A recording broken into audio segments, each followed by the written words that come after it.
उपस्थित समस्त श्रावक श्राविकों को प्रणाम, पूज्य गुरुदेव को प्रणाम। आज जिन शासन के से महान सरकार जगत गुरु हीर गुरु जी महाराजा की 426वीं पुण्यतिथि हम मना रहे हैं।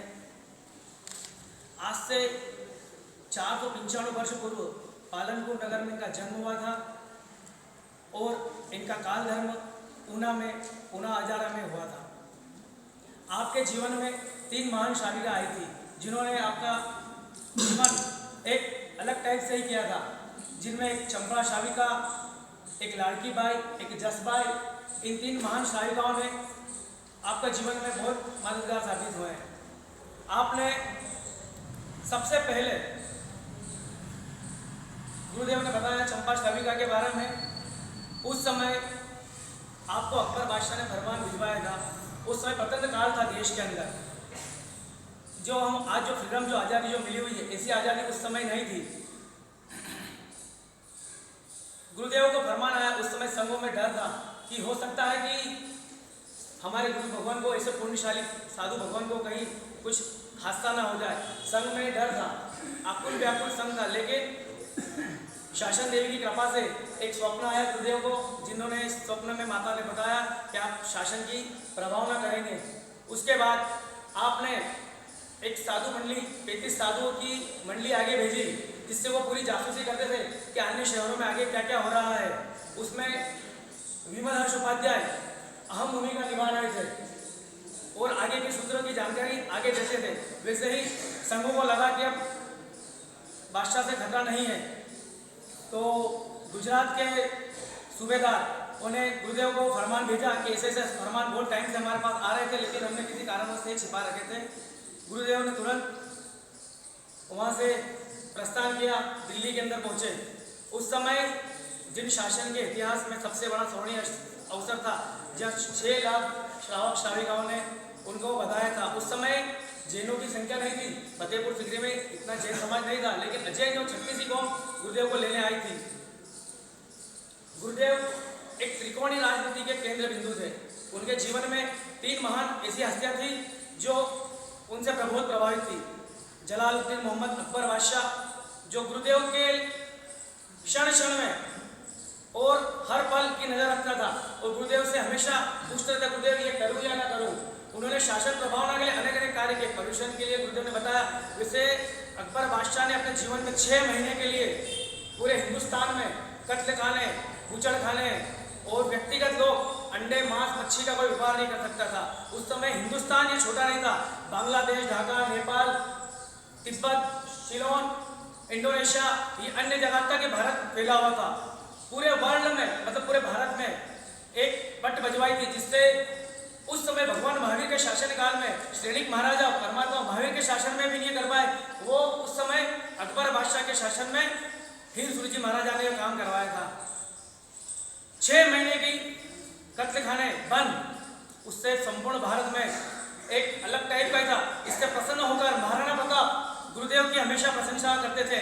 वो मेवाड़ के भावी महाराणा प्रताप, हिंदू शौर्य सम्राट, हमेशा गुरुदेव की मुख से प्रशंसा करते थे। एक बार उन्होंने आसुदीन पश्चिमी को दिन एक पत्र लिखा गुरुदेव के सम्मान में कि गुरुदेव, आपने इस पूर्व बादशाह को इतना जैनिज्म के प्रति, धर्म और हिंदू समाज के प्रति इतना बना दिया, जो अहिंसा नहीं करता है। मैं ऐसा धन्य हूँ। आपकी यात्रा जीवन काल की अगर मेवाड़ में अगर आए तो आप पधारना। तो गुरुदेव उनकी विनती से मेवाड़ में भी, चित्तौड़ में भी महाराणा प्रताप के यहाँ रुके थे और उनके मधुर संबंध थे। आज हम लोगों को जो आज़ादी मिली है, आज अगर हम जैन और हिंदू अगर हैं तो उन गुरुदेव की वजह से। उस समय हजारों लाखों हिंदू मुसलमान बन गए थे। उस समय हिंदू रहना भी एक बड़ा कठिन था। उस समय हिंदुस्तान के अंदर हिंदुओं को ऊपर जजिया गिरा कर देना पड़ता था। गुरुदेव ने अकबर बादशाह को प्रतिबोध करके हिंदुस्तान के अंदर जजिया गिरा कर समाप्त करवाया था। वो जजिया गिरा कर की राशि 14,000 स्वर्ण मुद्रा सालाना, 14,000 करोड़ स्वर्ण मुद्रा सालाना हिंदुस्तान से अकबर बादशाह को देनी पड़ती थी। उस समय का मुसलमान समाज अकबर बादशाह से भी काफी नाराज हुआ था कि आपने एकदम कैसे निर्णय ले लिया। उन्होंने बोला कि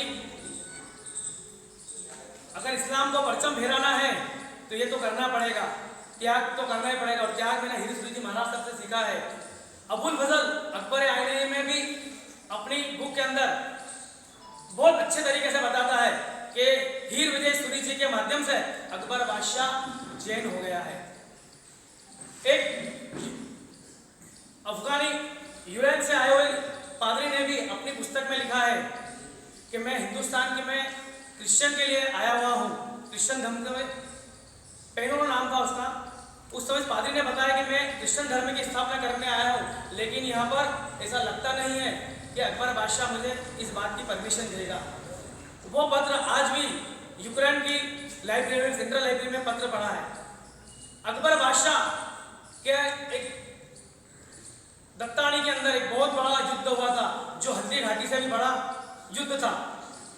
हल्दी घाटी के अंदर तो पूरा हिंदुस्तान जानता हल्दी घाटी को, लेकिन दत्तानी के युद्ध मैदान में लोग जानते नहीं है। उस समय वहाँ के राव सुल्तान, देवड़ा वंश के शासक सुल्तान राव सुल्तान ने, और वहाँ का पानी ऐसा था कि अगर उस पानी से अगर तलवार की धार की जाए तो वो तलवार अपने आप में शौर्यता का प्रतीक लेती है। अगर वो तलवार उस पानी से घिसी जाए तो एक अलग ही शूरवीरता प्रकट होती है।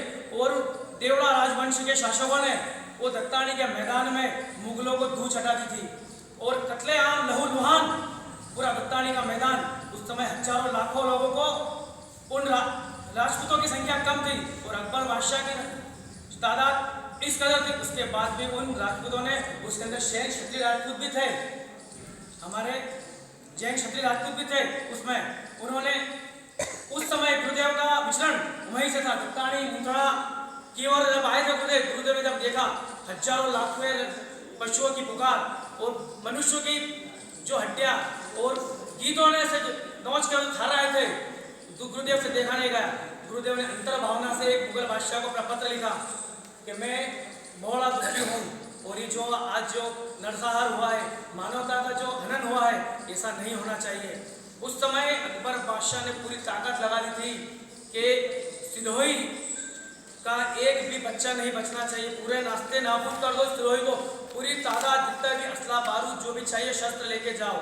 लेकिन वो फरमान जब गुरुदेव का उनके पास आया, अकबर बादशाह ने भी दांतों गले उंगली दबा ली, क्या मैं क्या करूँ, गुरुदेव का फरमान है।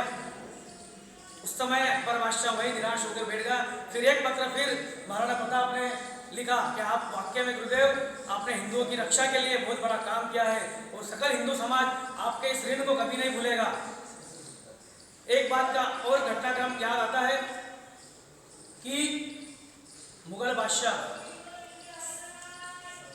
हजारों पशुओं को जब वध करके अपने पंजरपोर में रखता था, उस समय गुरुदेव ने वो उनको एक बचकान दिए थे कि आप कभी भी आपके यहाँ पर जानवरों को, हिंसक जानवरों किसी को भी आप रखोगे नहीं। और सवा शेर सीढ़ियों की जो जीप खाने वाला पूर्व बादशाह भी आखिरी में जैन धर्म की पालना करता है, और शुक्रवार के दिन तो वो इतना हो जाता है कि वो कंदमूल का भी त्याग करता है। ऐसे महान शिव श्रावक और प्रगत गुरु हीर विजय सूरी जी महाराज की आज 426 हम गुणानुवाद सभा मना रहे।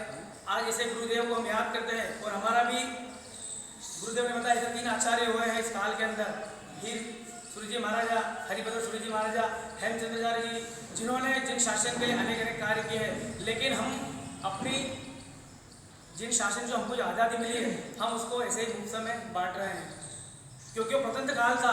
आज हम जिससे उपस्थित हैं, ऐसी स्थिति में हम बैठ नहीं पाते थे, क्योंकि पूर्व बादशाह हिंसक बादशाह था।